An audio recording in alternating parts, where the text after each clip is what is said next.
ये जो एक वेबसाइट है, न्यूज़ वेबसाइट एक्सियस, उसने दावा किया था कि जी एक प्लान बन रहा है, अमेरिका बना रहा है कि ईरान के एटमी मवाद पर कब्जा करने के लिए स्पेशल फोर्सेस जो हैं वो भेजी जाएं। अब आज पीट हेक्सेट जो हैं वो भी कह रहे थे कि हम आज शदीद हमले करने जा रहे हैं। अब आपको क्या लग रहा है कि वो इस तरह की कोई एडवेंचर जो है वो सोच सकते हैं करने के बारे में कि जी हम ग्राउंड पे अपनी फोर्सेस उतारें, वो जाएं, कोई जैसे फिल्म चल रही हो मिशन इम्पॉसिबल या जेम्स बॉन्ड की, जिसमें जाके वो मवाद उठाएं और वहाँ से लेकर जो है वो खामोशी से आ जाएं? सलमान साहब, मुझे तो आज की तकरीर सुन के प्रेसिडेंट ट्रम्प की ऐसा लग रहा था कि वो इस स्टेज पे भी बंद कर देना तो वो अपने मीडिया को कहेंगे कि सबको ऐलान कर दो कि हम जीत गए। वो तो कुछ उनकी मर्जी है कि वो क्या ऐलान कब करें और कहे कि हमने सब कुछ कर दिया, अपने टारगेट अचीव कर लिए हैं। और फॉल्स फ्लैग ऑपरेशन भी कर सकते हैं कि सिंबॉलिकली उतारें, दो तस्वीरें खींचें, बेशक न्यूक्लियर एनरिचमेंट मटेरियल मिले ना मिले, वो कहें जी हमने तो उठा के हम ले आए हैं। क्योंकि इतना बड़ा मुल्क है, 1.7 मिलियन स्क्वायर किलोमीटर, पाकिस्तान से ऑलमोस्ट दुगना बड़ा मुल्क है। तो आई थिंक ये वो विक्ट्री यूनिलैटरली भी अनाउंस कर सकते हैं। और ये न्यूक्लियर एनरिचमेंट जो मटेरियल है, इसका भी मैं सरप्राइज नहीं होऊंगा कि हिस्टोरियंस बाद में लिखे कि फिजिकली नहीं हुआ था, बस एक सिंबॉलिक सा हेलीकॉप्टर उतारे थे किसी जगह पे और फिर उन्होंने कहा ये हमने उठा लिया है। लेकिन अब क्योंकि क्रेडिबिलिटी उनकी बड़ी लो हुई हुई है targeting strategy point of view से, तो कुछ भी हो सकता है। लेकिन एक्चुअल दौर मुझे ऑपरेशन बहुत मुश्किल लग रहा है, बहुत ही मुश्किल, या उनके लिए बड़ी फेटल होगा, उनके लिए लॉसेस के पॉइंट ऑफ व्यू से। अच्छा, एक और भी एक बात है चिश्ती साहब कि मुश्तबा खामनाई साहब की तकर्री हुई, उससे ज़ाहिर अमेरिका को, इसराइल को एक पैगाम चला गया कि आने वाले दिनों में जो सख्त मौक़िफ़ है वही रहेगा, वैसा क्या वैसे ही रहेगा, कोई उसमें तब्दीली। बल्कि अब तो उनका मजाक मीम्स की सूरत में या इंटरनेशनली ये उड़ाया जा रहा है कि जी आपने अफ़गानिस्तान पे हमला किया, तालिबान को तालिबान से रिप्लेस कर दिया, आपने ईरान पे हमला किया, खामनाई को खामनाई से रिप्लेस कर दिया। हासिल वसूल हुआ क्या? इसके बावजूद आप ये कह रहे हैं कि जी हम जो हैं वो नई क़यादत को भी निशाना बना सकते हैं। कैसा हो सकता है? खामनाई साहब जो आए हैं नए रहबर, उनसे मुतालिक प्रोपेगेंडा भी जो है वो किया जा रहा है, वो सब क्या हो रहा है? एक क्विक ब्रेक लेते हैं, फिर हम वापस आते हैं। ब्रेक के बाद हमारे साथ रहिए।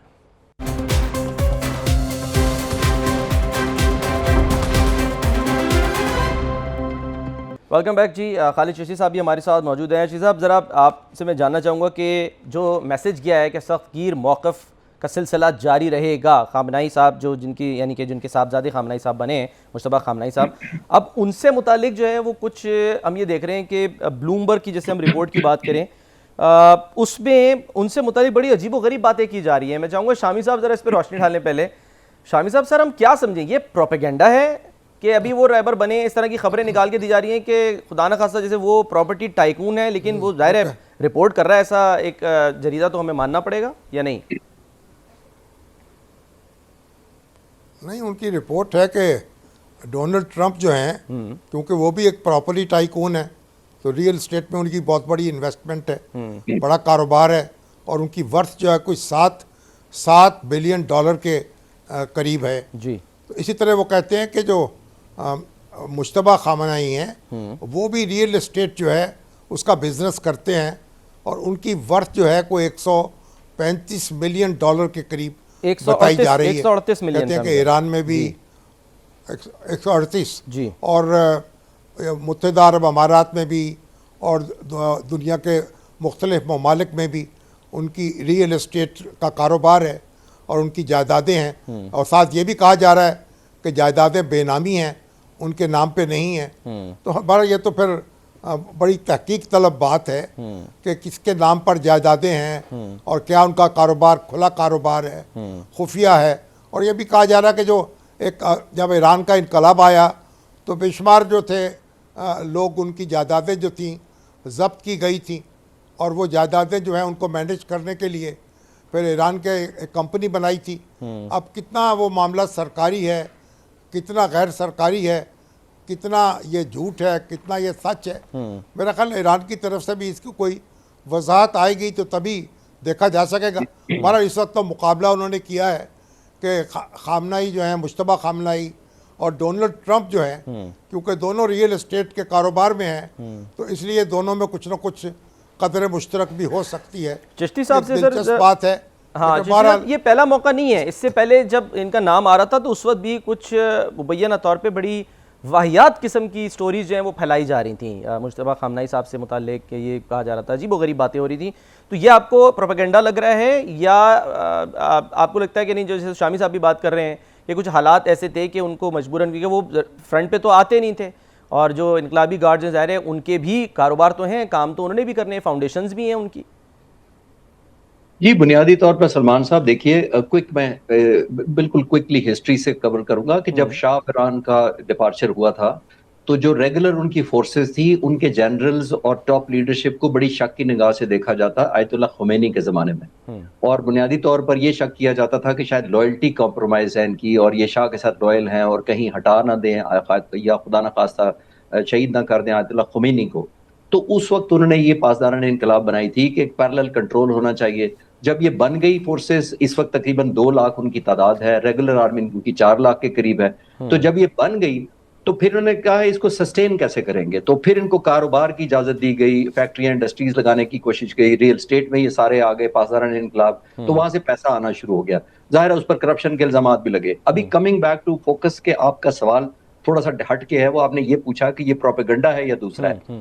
देखिए सलमान साहब, जब भी इस तरह की लीडरशिप आती है जो रोल मॉडल कहलाए, कम से कम आयतुल्लाह खामनाई की मैं बात कर लेता हूँ या आयतुल्लाह खमीनी की बात कर लेते हैं, ऑलमोस्ट 45 साल 47 साल से तो 2 ही लीडर थे।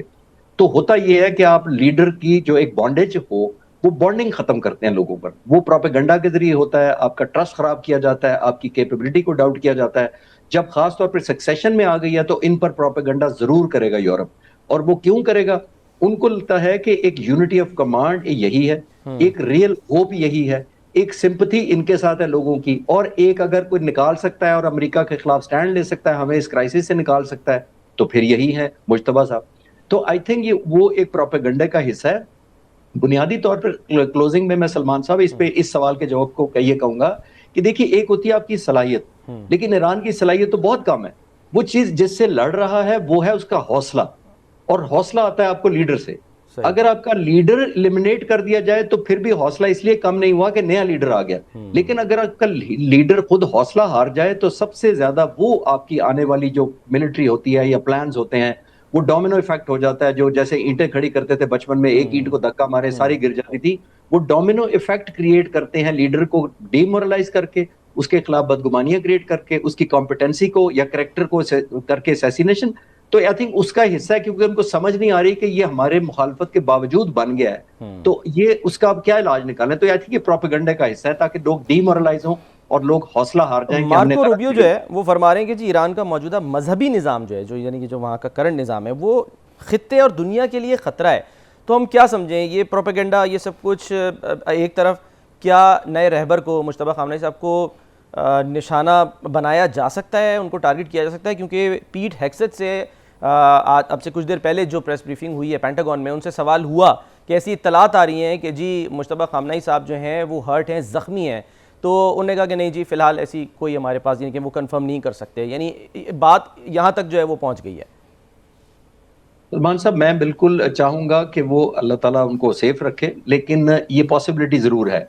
वो पॉसिबिलिटी इसलिए है कि वो डीमोरलाइज करना चाहेंगे ईरानी लीडरशिप को और बाकी लीडर्स को जो लाइन में होंगे, जो पॉसिबल सक्सेशन में ले सकते हैं कि अगर आप आगे आएंगे तो हम आपको भी निशाना बनाएंगे। लेकिन बुनियादी तौर पर जब आप लीडर को निशाना बनाते हैं तो आप अपनी एक कमजोरी भी दिखा रहे हैं कि आप मिलिट्री को हिट नहीं कर पाए, आप अनएथिकल किया। जब मैं अक्सर कहता हूं कि लीडर को निशाना नहीं बनाया जाता जंगों में, इंटरनेशनल एक नॉर्म्स हैं, समझ लो।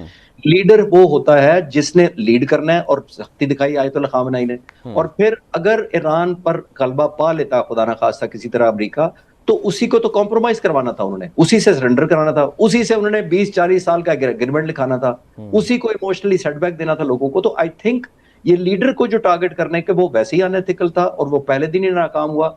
और मेरा ख्याल है कि लोगों का सक्सेशन यहाँ पे ईरान में बहुत स्ट्रांग है। जो वेनेजुएला समझे थे कि हम प्रेसिडेंट को उठा लाएंगे तो वाइस प्रेसिडेंट बन जाएंगे, तो ऑलमोस्ट हमारा उनका एलिमिनेट कर देंगे उनका रोल पॉलिटिक्स में। इधर नहीं होता, इधर सक्सेशन ऑफ लीडर इनकी बहुत स्ट्रांग है। और आपने देखा पिछली जंग में भी जो मैंने मेंशन किया, 37 लोग प्लस 19 साइंटिस्ट चले गए, ईरान चलता रहा। अभी 45 लीडर शहीद हो गए, फिर भी ईरान चल रहा है और हिटबैक भी कर रहा है। लीडरशिप मेरा ख्याल है इनकी सक्सेशन बहुत स्ट्रांग है, क्योंकि इनकी जो डिसीजन मेकिंग है, जो टारगेटिंग स्ट्रैटेजी है, वो सेंट्रलाइज्ड है, लेकिन जो एग्जीक्यूशन और मैनिफेस्टेशन है वो बहुत डिसेंट्रलाइज्ड है। यानी एक कमांडर जो बिल्कुल नॉर्थ में बैठा हुआ है ईरान के, उसको पता है कि मैंने ये मिसाइल इस वक्त इस टारगेट पर मारना है, इसलिए मुश्किल है उनको। ठीक है।